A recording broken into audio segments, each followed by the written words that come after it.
He snapped his fingers like the sound alone could bend the room to his will. Coffee. Hot. Now, he said, without even looking up. The cafe went quiet for half a second. Not because he was important, but because everyone had seen this kind of man before. The kind who believed money gave him permission to forget kindness. No one expected what happened next. Least of all, him. Before we jump into the story, take a second to support Kindness Story Hub. If stories about compassion, humanity, and unexpected moments move you, please subscribe, like this video, and leave a comment. Your support helps us share more stories that remind the world kindness still matters. The cafe sat on a busy street in a mid-sized American city, the kind of place where construction workers grabbed breakfast beside college students and retirees lingered over refills. It wasn't fancy, but it was warm. Real. A place where the staff knew regulars by name. One of those regulars was Richard Hale. Richard was a self-made millionaire, or at least that's how he introduced himself whenever the chance came up. He owned several real estate properties and never missed an opportunity to mention his net worth. He came into the cafe every morning at exactly 8:15 a.m., wore expensive suits, and treated the place like it existed solely for him. He criticized everything. The coffee was too weak. The toast was too brown. The music was too loud. If a server was new or nervous, Richard noticed and pounced. He never tipped well, and yet he demanded 5-star service every single time. Most of the staff dreaded his arrival. On this particular Monday, the cafe had a new waitress starting her first shift. Her name was Lily. Lily couldn't have been more than 22. She wore her uniform neatly, her brown hair pulled back, her name tag slightly crooked. It was her first job since moving to the city, and she needed it badly. Rent was due, and her savings were thin. The manager gave her a quick rundown. That guy over there, he said quietly, nodding toward Richard's usual table. He's difficult. Lily nodded, nervous but determined. I'll do my best, she said. Richard sat down right on time. He didn't notice Lily at first. He never looked at servers' faces anyway. Lily approached his table with a polite smile. Good morning, sir. Welcome back. What can I get started for you? Richard sighed loudly, like her existence alone was an inconvenience. I come here every day. You should already know, he said. Lily's smile faltered for a fraction of a second, but she recovered. I'm sorry, sir. I'm new. But I'd be happy to. Coffee. Black. And don't mess it up, he snapped. A couple at the next table exchanged looks. They'd seen this routine too many times. Lily brought the coffee quickly, hands slightly shaking. She set it down carefully. Richard took one sip and scowled. This is lukewarm, he said. Do I look like someone who drinks lukewarm coffee? I'm so sorry, Lily said. I'll replace it right away. She turned to leave, but Richard wasn't done. Unbelievable. They'll hire anyone these days, he muttered, loud enough for her to hear. Lily paused. Took a breath. Then she turned back, not angry, not defensive, but calm. I'll get you a fresh cup, sir, she said softly. And I hope your day gets better. That caught Richard off guard. Not the words, but the tone. No sarcasm. No fear. Just sincerity. Still, he brushed it off. Over the next few days, Lily continued serving Richard. And every day, he found something wrong. Too slow. Too quiet. Too cheerful, yet Lily never snapped back. Never rolled her eyes.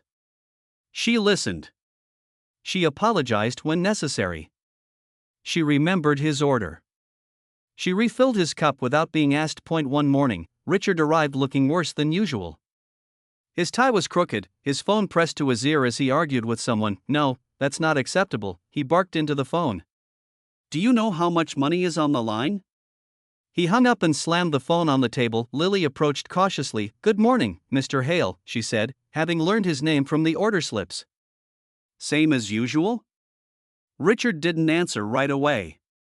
His shoulders slumped slightly. Just bring it, he said, quieter than normal. Lily brought the coffee and a small plate with a single blueberry muffin. I didn't order this, Richard said. It's on the house, Lily replied. You seemed like you might need it today.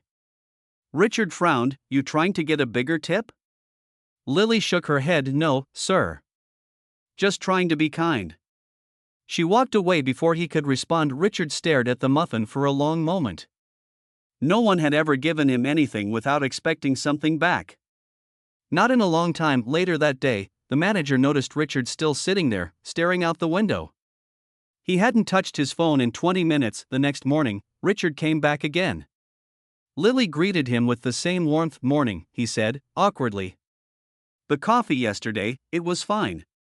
It was the closest thing to an apology anyone had ever heard from him. As the weeks passed, something slowly shifted. Richard stopped snapping his fingers.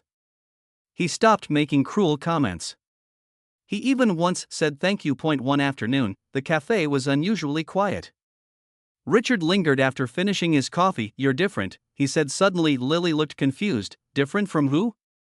"Most people," he said. "They see the suit, the watch. They either want something or they hate me." Lily sat across from him, something she'd never done before. "I just see a person," she said. "And people usually act rude when they're hurting." Richard laughed bitterly. "You have no idea." "Maybe not," Lily said. "But kindness doesn't require understanding everything." There was a long silence, then Richard spoke, voice low. "My wife used to say something like that." Lily didn't interrupt. "She passed away 3 years ago," he continued. "Cancer." After that, everything just became business. Control. Money. If I'm honest, this cafe was the only place I came where things didn't change. Lily nodded gently. "I'm sorry for your loss." Richard cleared his throat. "No one said that to me in a while." The next day, a man in a suit arrived at the cafe before opening hours. He spoke privately with the manager. At 8:15 a.m., Richard walked in as usual, but instead of heading to his table, he stood by the counter. "I'd like everyone's attention for a moment," he said. The cafe fell silent. "I've been coming here for years," Richard said. "And I haven't been very kind." A few jaws dropped. "I thought money meant ownership." "That because I paid, I could behave however I wanted." "I was wrong."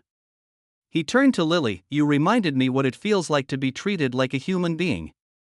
He reached into his pocket and placed an envelope on the counter. "I've purchased the building," he said. "The cafe stays rent-free. As long as the staff wants it." Gasps filled the room. "And Lily," he added, "if you ever want to go back to school, consider it covered."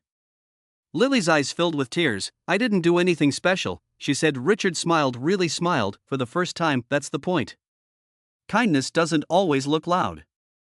Sometimes it's quiet, patient, consistent, and sometimes it changes everything. So the next time you feel invisible or tempted to respond to rudeness with anger, remember this: kindness has a way of reaching places money never can. If this story moved you, share it, live it, and be the reason someone's day turns around.